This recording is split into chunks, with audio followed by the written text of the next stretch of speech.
नमस्कार विद्यार्थियों।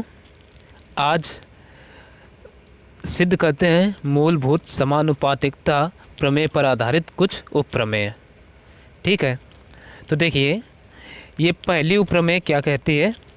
ये कह रही है यदि एक रेखा त्रिभुज ए बी सी की भुजाओं ए बी और ए सी को क्रमशः डी तथा ई पर प्रतिच्छेद करती है तथा बी सी के समांतर है, तब ए डी अपान ए बी बराबर ए ई अपान ए सी, यानी इतनी चीज़ हमें ये सिद्ध करना है। यानी ये कंडीशन दी गई है तो ये ऐसा होता है और यही हमें सिद्ध करके दिखाना है। तो चलिए एक बार समझ लेते हैं और लिखते हैं क्या क्या चीज़ हमें दी गई है। तो सबसे पहले हम लिख लेंगे हमें दिया क्या है। तो देखिए हम पहली हेडिंग डालेंगे दिया है। जब भी हम कोई प्रमेय सिद्ध करते हैं तो उसमें ये हेडिंग्स बहुत मायने रखती हैं। तो पहली हेडिंग दिया है। अब देख लेंगे हमें क्या क्या दिया है। कह रहे यदि एक त्रिभुज ए बी सी की भुजाओं, यानी सबसे पहले तो हमें एक त्रिभुज दे दिया गया है जिसका नाम है ए बी सी। तो हम लिखेंगे एक त्रिभुज ए बी सी है। ठीक है ना, एक त्रिभुज ए बी सी है और कह रहा है कि त्रिभुज ए बी सी की भुजाओं ए बी और ए सी को क्रमशः डी तथा ई पर प्रतिच्छेद करती है तथा बी सी के समांतर है। यानी ये जो डी ई रेखा को ये ए बी को डी और ए सी को ई पर प्रतिच्छेद करती है तथा ये बी सी के समांतर है। ठीक है ना, तो हम ये प्रतिच्छेद करती है ये ना लिख करके सीधे ये लिखे देते हैं डी ई समांतर बी सी तथा डी ई समांतर बी सी। तो देखिए हमने जो चीज़ हमें दी गई है उतना लिख लिया। अब अगली हेडिंग क्या आएगी, हमें सिद्ध करना है। ठीक है ना, सिद्ध करना है। क्या सिद्ध करना है, ये जो दे दिया गया है ए डी अपान ए बी बराबर ए ई अपान ए सी। ठीक है ना, तो अब यहाँ पर एक बार फिर से समझ लेते हैं। जो चीज़ हमें दिया हमें लिखते हैं वो प्रमेय को पढ़ कर के ही लिखा जाता है। तो जैसे कहा यदि एक रेखा त्रिभुज ए बी सी की भुजाओं ए बी और ए सी को, तो यानी हमें एक त्रिभुज की बात हुई है। कौन त्रिभुज है, ए बी सी है। अब एक रेखा को भी लिख सकते थे लेकिन हमने नहीं लिखा, छोड़ दिया। तो अब यहाँ पर कह रहा है ए बी और ए सी को क्रमशः डी तथा ई पर प्रतिच्छेद करती है और बी सी के समांतर है। तो बस हमने यही लिख लिया डी समांतर बी सी। ठीक, अब सिद्ध करना है। सिद्ध करना है हमें क्या, ये चीज़ जो दी गई है ए डी अपान ए बी बराबर ए ई अपान ए सी, तो ये सिद्ध करना है में लिखेंगे। ठीक है ना, तो बस अब इसमें कोई रचना नहीं करेंगे, सीधे उपपत्ति पर आते हैं। उपपत्ति, जब भी कोई प्रमेय हम सिद्ध करते हैं तो उसको सिद्ध करने के लिए हम लिखते हैं उपपत्ति। तो उपपत्ति में क्या करते हैं, जब भी कोई रेखा त्रिभुज की किसी एक भुजा के समांतर हो तो उसमें लगाते हैं हम थेल्स प्रमेय। तो यहाँ पर हम दिखा देंगे चूँकि डी ई समांतर ये बी सी, ठीक है ना, इसलिए ये क्या हो जाएगा A D upon B D बराबर ये ए ई अपान सी। अभी पिछले दिन हमने क्या थेल्स प्रमेय को प्रूव किया था, तो ये थेल्स प्रमेय से ही हमने ऐसा लिख लिया। लिख देते हैं थेल्स प्रमेय से। ये रीजन देना बहुत ज़रूरी है, थेल्स प्रमेय से ऐसा हमने किया। अब क्या करते हैं आगे, अब देखिए जब ये थेल्स प्रमेय से हो गया तो अब इसको हम थोड़ा यदि रेशियो में सेम है दोनों साइड को उलट देते हैं तो ये क्या हो जाएगा, B D upon A D बराबर सी ई अपान ए, इतना हो गया। अब क्या करें, दोनों पक्षों में एक जोड़ देते हैं, दोनों पक्षों में एक जोड़ने पर, चलो जोड़ देते हैं तो ये हो जाएगा B D upon A D बराबर, यानी एक जोड़ तो एक आगे भी लिखा जा सकता है, ठीक है ना, बराबर इधर सी अपान ए प्लस का 1। ठीक, ये ऐसा हमने आगे लिखने को तो बाद में था, परंतु ये लिख गया तो लिख गया, ठीक है ना। तो इतना आ गया। अब क्या करते हैं, अब एलसीएम ले लेते हैं, तो ए डी का इधर मल्टीप्लाई, तो ये हो जाएगा A D plus B D, यानी एलसीएम ले रहे हैं अपान ए डी और इधर से सी ई प्लस ए ई अपान ए ई, इतना हो जाएगा। अब A D plus B D, देखिए यहाँ से यहाँ तक ए डी और ये फिर है बी डी, तो ये ए डी और बी डी मिलकर क्या बना रहे हैं, ए बी। तो ऊपर हम लिख सकते हैं A B upon A D, ठीक है ना। और इधर से बराबर हो जाएगा, देखिए सी और ए ई मिलकर क्या बन रहे हैं, सी और ए ई मिलकर बना रहे हैं ए सी, तो ए सी लिख सकते हैं ए सी अपान ए ई। अब देखो इसको हमने क्या किया था, उल्टा किया था, तो एक बार फिर से हम सीधा कर देते हैं, तो ये हो जाएगा A D upon A B बराबर ए ई अपान ए सी, और ये प्रूफ करना था, तो ये हो गया प्रूफ, ठीक है ना। हम इधर अब लिख सकते हैं प्रूफ्ड।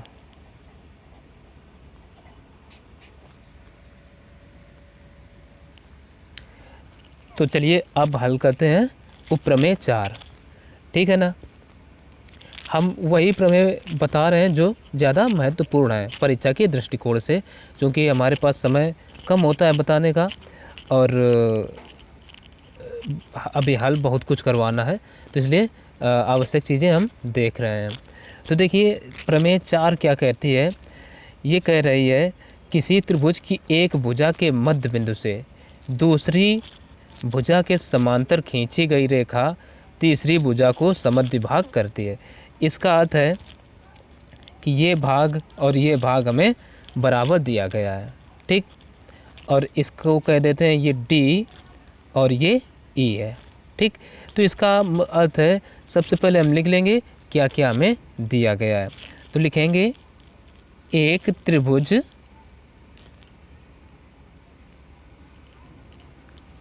ए बी सी है, ठीक है ना, एक त्रिभुज ए बी सी है।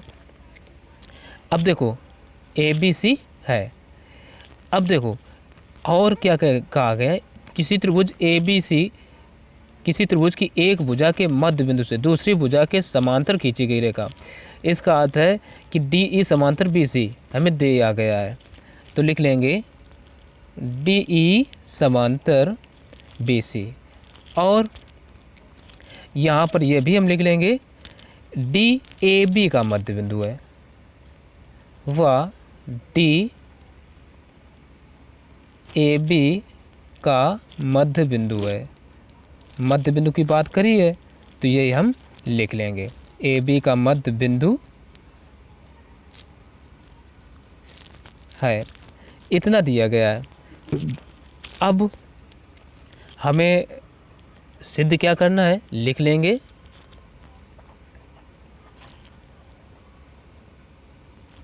सिद्ध करना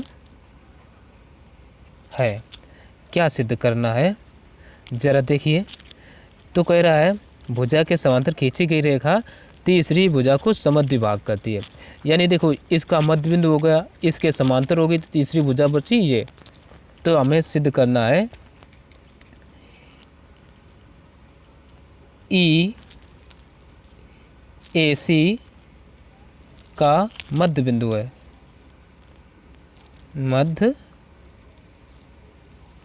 बिंदु है। मध्य बिंदु का अर्थ क्या होगा, अर्थात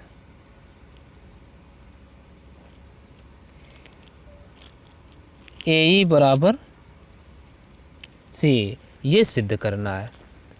तो चलिए अब इसको हम सिद्ध करते हैं। तो अगली हेडिंग डाल लेंगे उपपत्ति।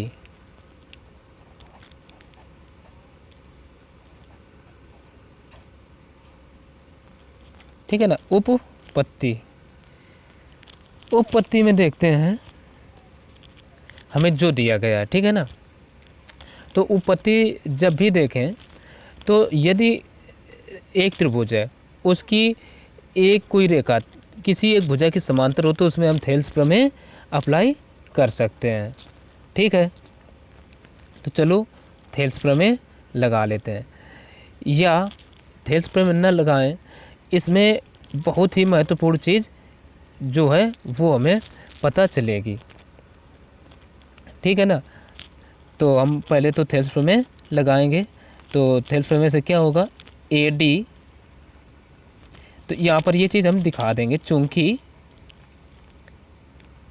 डी ई समांतर बी सी, ठीक है ना, इसलिए क्या हो जाएगा, A D upon B D बराबर ए ई अपान सी, ये होगा। और ये क्यों हुआ, इसको कह सकते हैं समीकरण 1, ठीक है ना। और इधर बगल में कारण दे देंगे थेल्स प्रमेय से। ठीक, थेल्स प्रमेय से ऐसा हुआ।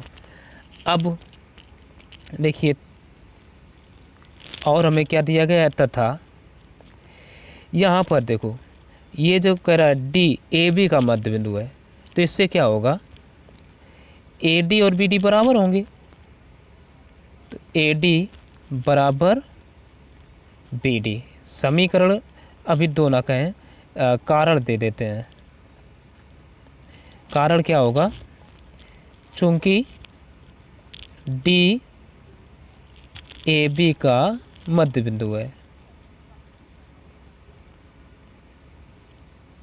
बिंदु है, ये हो गया इतना। अब बी डी को इसके बटे में भेज देते हैं, तो क्या हो जाएगा यहाँ से, A D upon B D बराबर 1। अब समीकरण 2 दे दिया। अब देखो समीकरण 1 और 2 से, 1 और 2 का बायां पक्ष दोनों का सेम है, तो ये आपस में दोनों बराबर हो जाएंगे। तो हम लिखेंगे समीकरण 1 व 2 से, 1 व 2 से देखते हैं, तो ये देखो ये इसका भी बायां पक्ष इसका बायां पक्ष सेम है, तो ये चीज़ कैंसिल हो जाएगी, बचेगा ये और ये। तो लिख सकते हैं हम ए ई अपान सी बराबर 1, इसका इधर गुणा करा दें तो ये हो जाएगा ए ई बराबर सी, और यही तो हमें प्रूव करना था। तो यहाँ अब हम लिख सकते हैं अतः ई ए सी का मध्य बिंदु है।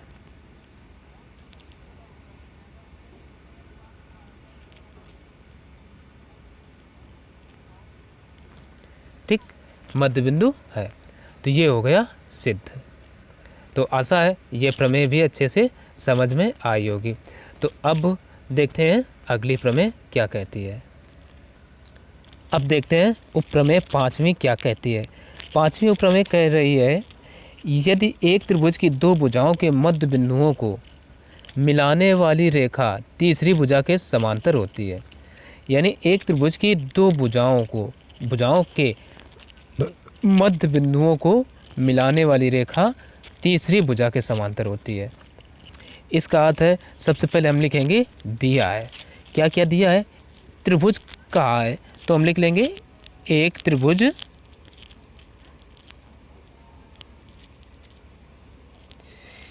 ए बी सी है, ठीक है ना। और कह रहा है कि भुजाओं के मध्य बिंदुओं को मिलाने वाली रेखा, नाम दे देते हैं ए बी सी, मिलाने वाली रेखा यानी मध्य बिंदुओं को।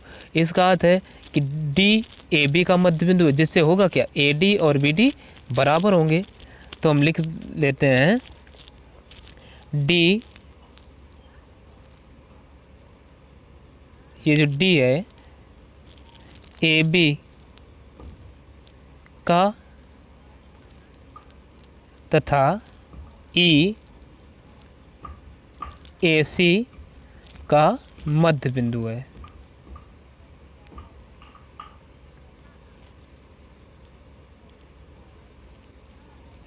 मध्य बिंदु है, इतना तो दिया गया है। तो कह रहा है तीसरी भुजा के समांतर होती है, सिद्ध करना है। अगली हेडिंग डालेंगे, सिद्ध करना है। में क्या सिद्ध करना है, कह रहा है तीसरी भुजा के समांतर होती है। इसका अर्थ है कि हमें ये सिद्ध करना है कि जो डी ई है बी सी के समांतर है, यही हमें लाना है। तो लिख देते हैं डी ई समांतर बी सी, यही तो सिद्ध करना है। तो चलो अब सिद्ध करते हैं। अगली हेडिंग डाल लेंगे उपपत्ति।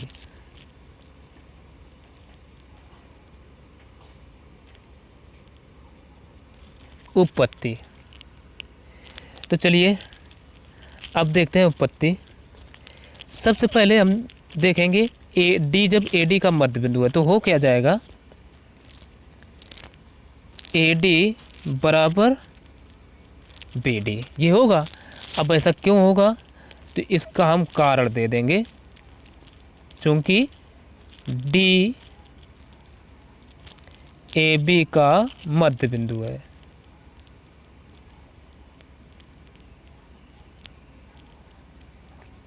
ठीक है, ये या तो यहीं पर दिया है, हमें हम ए डी और बी डी को बराबर लिख लेते तो ठीक था। हमने वो ऐसा नहीं किया तो यहाँ पर ये कारण देंगे। तो अब देखिए यहाँ इससे क्या होगा, ए डी बी डी को इसके बटे भेज देते हैं, तो ये बी डी बराबर इधर फिर क्या एक बचेगा, क्योंकि हर चीज़ के गुणा में एक होता है। तो ये हो गया हमारा समीकरण एक। ठीक, अब देखिए इसी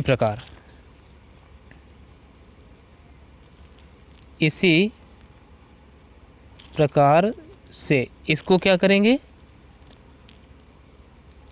ए ई बराबर सी ई होगा।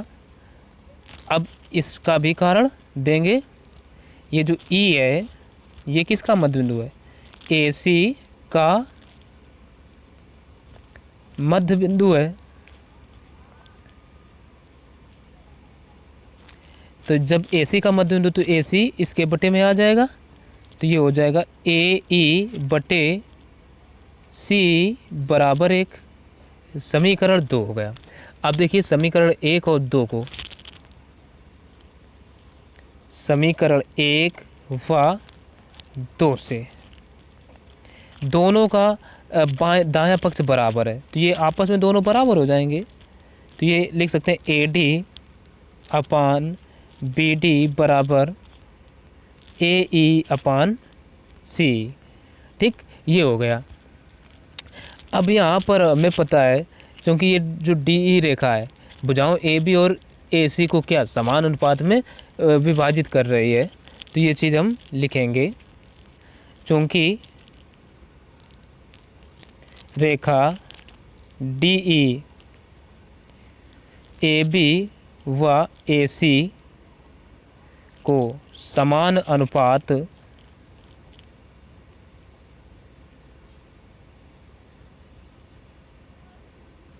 में विभाजित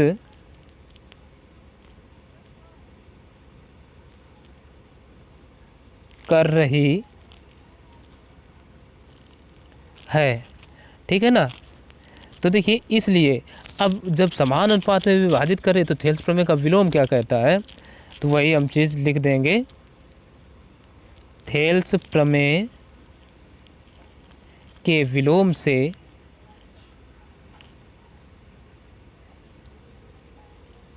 विलोम से क्या हो जाएगा, DE समांतर BC, और यही हमें प्रूव करना था। तो ये हो गया हमारा प्रूव्ड। ठीक है ना।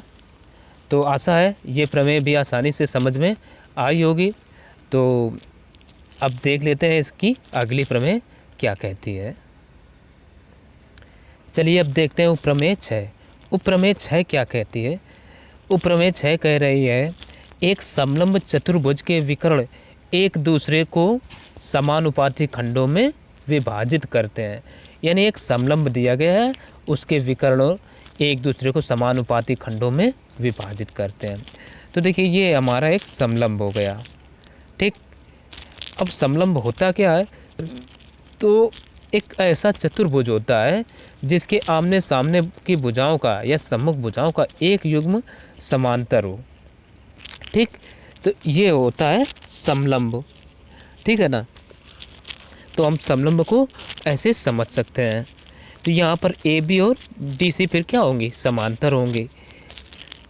तो अब देखिए सबसे पहले इसको भी सिद्ध करने के लिए हम क्या लिखेंगे, दिया है। क्या क्या दिया है, अब देखो ABCD एक क्या है, समलंब चतुर्भुज है, तो यही लिख लेंगे। ABCD एक समलंब चतुर्भुज है।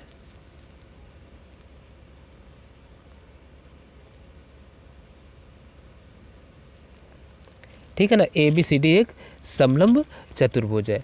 और इसके विकर्णों की बात हुई है तो हम ये भी लिख लेंगे, तथा ये देखिए एक AC व दूसरा कौन, BD विकर्ण है, विकर्ण है। इतना ही तो कहा है, चलो लिख लिया।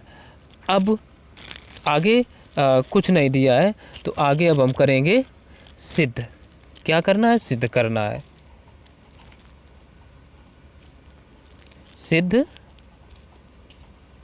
करना है, सिद्ध करना है। में क्या सिद्ध करना है ये देखेंगे। तो कह रहा है एक दूसरे को समानुपाती खंडों में विभाजित करते हैं। तो समानुपाती खंड क्या होंगे, यदि हम लें AO, ठीक है ना, अगर AO को ऊपर रखें तो AO अपान CO ये होगा। तो ये हम ऐसा लिख सकते हैं, AO अपान CO, और इधर से बराबर अगर इसको BO को, क्योंकि इसमें AO को ऊपर लिया तो इसमें BO को रखेंगे, तो BO अपान DO ये सिद्ध करना है। ठीक है ना। या तो हम ऐसा भी लिख सकते थे कि AO अपान BO बराबर CO अपान DO। ठीक है ना। लेकिन हम सेम विकर्ण के भुजाएं एक तरफ रखी, AO अपान CO, और इधर से BO अपान DO, ये हमें सिद्ध करना है। तो चलिए कैसे सिद्ध करते हैं इसे। अब अगली हेडिंग आएगी हमारी उपपत्ति। हाँ देखिए, उपपत्ति को लिखने से पहले इसमें हम कुछ रचना करेंगे। तो देखिए रचना में क्या लिखते हैं, रचना हमने की क्या, देखो ये AB और CD समांतर ही हैं, और इनके समांतर ही एक रेखा OP खींची है। तो हम लिख देंगे AB व CD के समांतर एक रेखा OP खींची। ठीक है ना। ये इतनी सी रचना की है बस। तो रचना हमने लिख दी। अब देख लेते हैं उपपत्ति। उपपत्ति क्या है।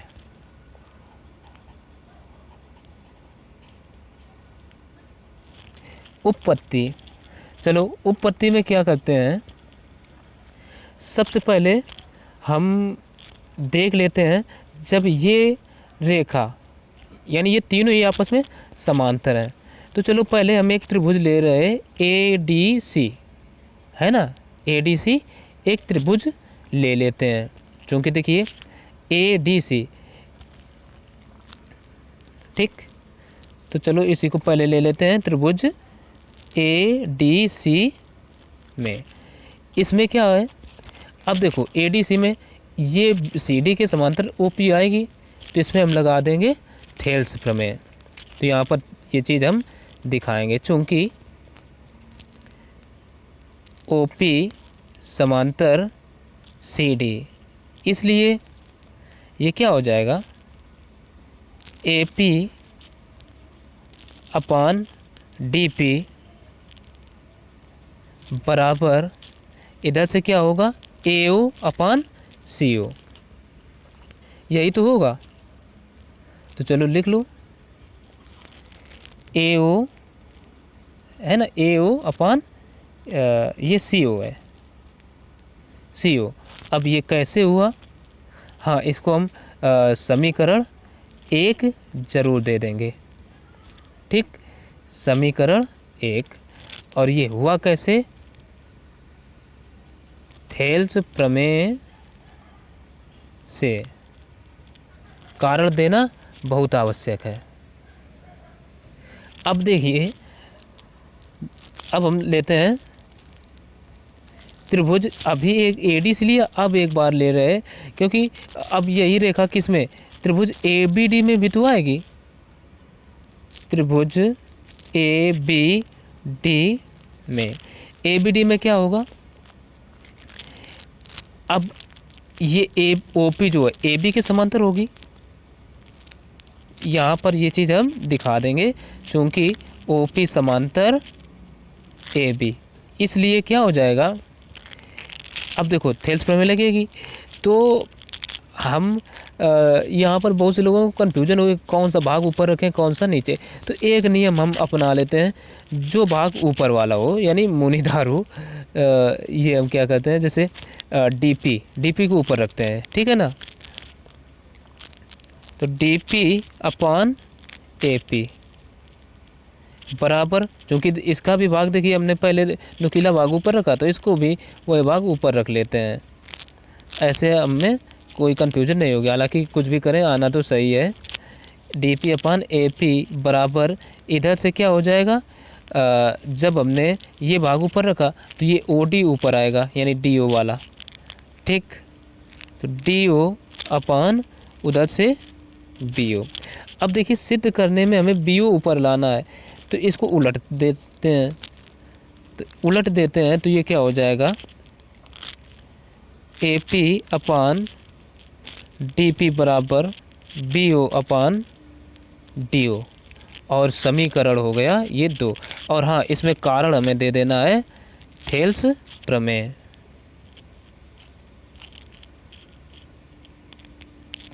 प्रमेय से, ठीक। अब देखो समीकरण 1 और 2 क्या कहते हैं,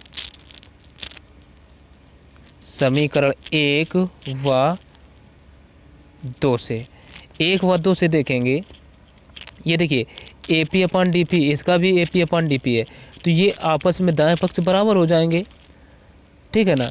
तो हम लिख सकते हैं AO अपान CO बराबर BO अपान DO, और यही तो हमें प्रूव करना था, जो कि प्रूव हो गया। तो यहाँ पर हम लिख देंगे प्रूव्ड।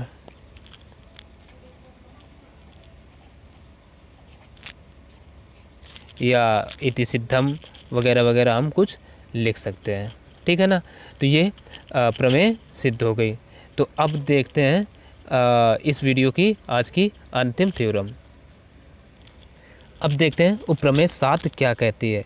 ये उपप्रमेय 7 कह रही है, यदि किसी चतुर्भुज के विकर्ण एक दूसरे को समानुपाती खंडों में प्रतिच्छेद करते हैं तो वह समलंब चतुर्भुज है, ठीक है ना। ये हमें सिद्ध करना है। तो इसमें हम भी सबसे पहले लिखेंगे दिया है, क्या क्या दिया है वो चीज़ें लिख लेते हैं। तो देखिए हेडिंग डाली दिया है, क्या दिया है, कह रहा है यदि किसी चतुर्भुज के विकर्ण एक दूसरे को समानुपाती खंडों में प्रतिच्छेद करते हैं, ठीक है ना। तो हम लिखेंगे एक चतुर्भुज ABCD है। ठीक, अब ABCD है, अब इसके विकर्ण, जिसके विकर्ण कौन है, AC व BD है।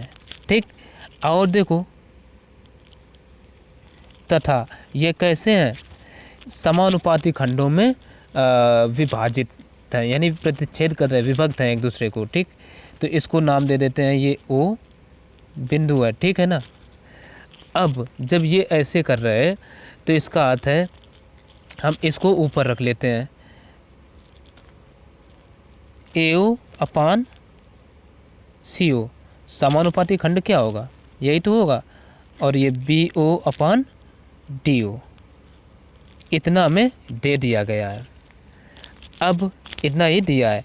अब ऐसे तो सिद्ध नहीं कर पाएंगे, इसमें हमें कुछ रचना करनी पड़ेगी। तो हालांकि पहले देख लेते हैं सिद्ध क्या करना है। सिद्ध करना है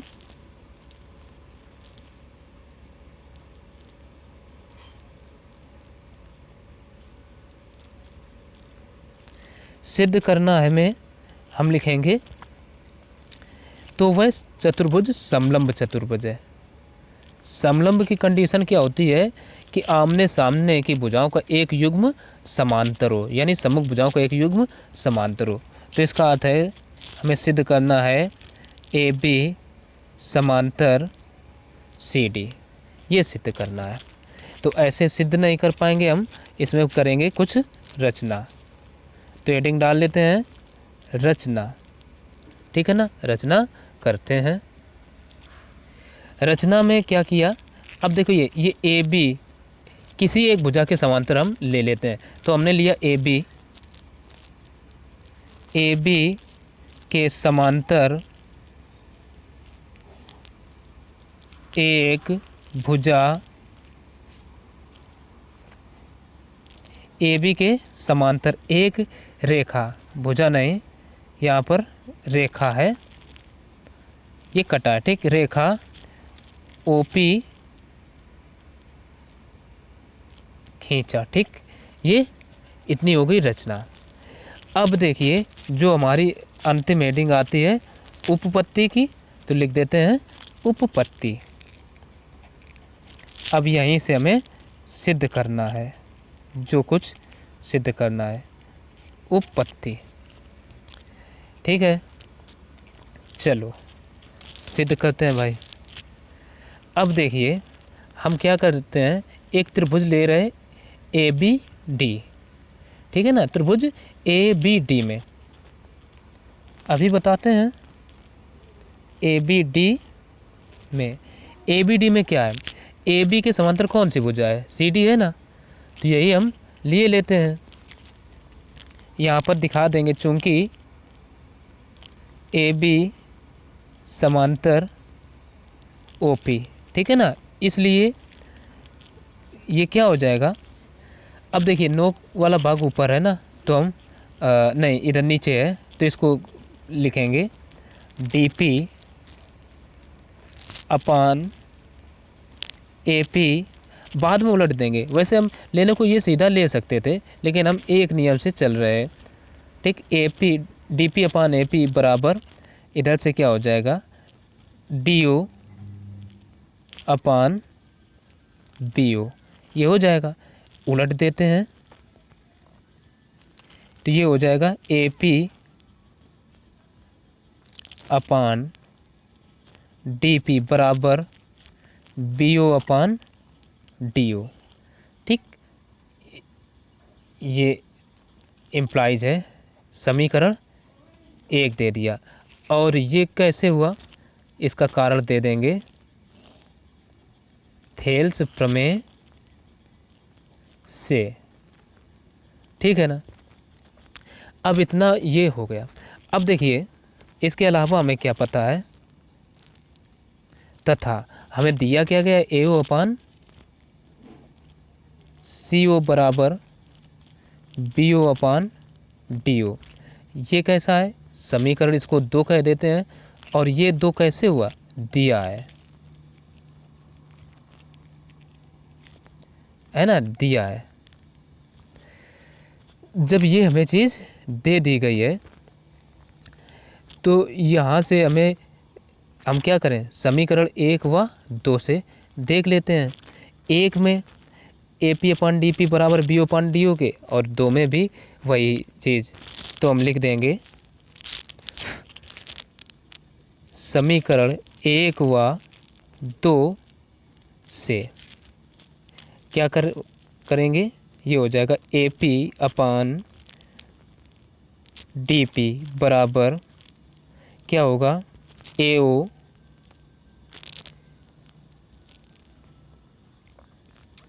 अपान CO, ये चीज़ आ जाएगी। तो अब देखिए यहाँ पर ये जो AP/DP और AO/CO ये समानुपात में आ गए। यानी देखिए AP/DP और AO/CO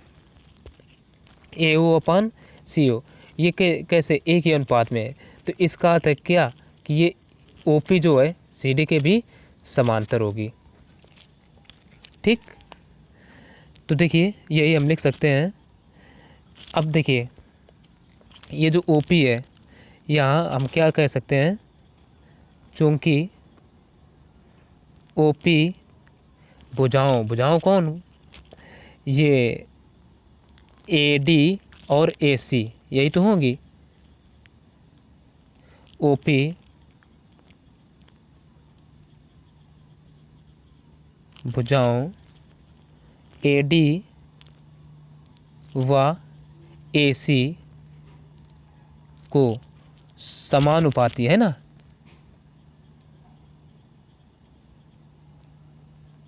समानुपाती खंडों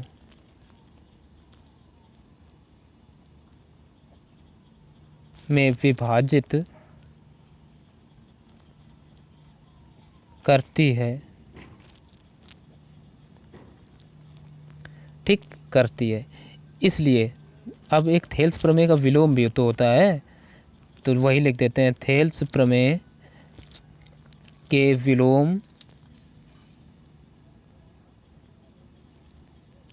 से, थेल्स प्रमेय के विलोम से क्या हो जाएगा, चलो इतना कर देते हैं। थेल्स प्रमेय के विलोम से हो जाएगा AB समांतर, नहीं AB नहीं, AB के तो समांतर पहले से ही थी। तो ये हो जाएगा, ये देखिए OP समांतर CD, OP समांतर CD के, है ना। और देखो इसके अलावा ये हमें पहले से ही पता था, ये रचना से हुआ था, ठीक है ना। इसको हम फर्स्ट या चलो A कह देते हैं, यानी ये समीकरण A हो गया कुछ भी। ठीक, तो ये कैसे हुआ था, ये था हमारा रचना से। ठीक, और ये इसको चलो B मान लेते हैं, ये अभी आकर के हमने प्रूव किया है। ठीक, तो अब देखो A व B से, A व B से ये क्या होगा, A व B से अगर हम देखें तो AB OP के समांतर है और CD भी OP के ही समांतर है। तो ये क्या हो जाएगा, AB समांतर CD, यही तो हमें प्रूव करना था। तो अब यहाँ से हम कह सकते हैं, अतः ABCD एक समलंब